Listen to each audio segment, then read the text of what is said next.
ஆயர்பாடி மாளிகையில் தாய் மடியில் கன்றினை போல் மாய கண்ணன் தூங்குகின்றான் தாலேலோ.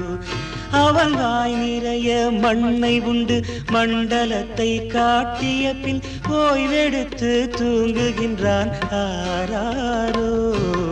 ஓய்வெடுத்து தூங்குகின்றான் ஆராரோ. ஆயர்பாடி மாளிகையில் தாய் மடியில் கன்றினை போல் மாய கண்ணன் தூங்குகின்றான் தாலேலோ.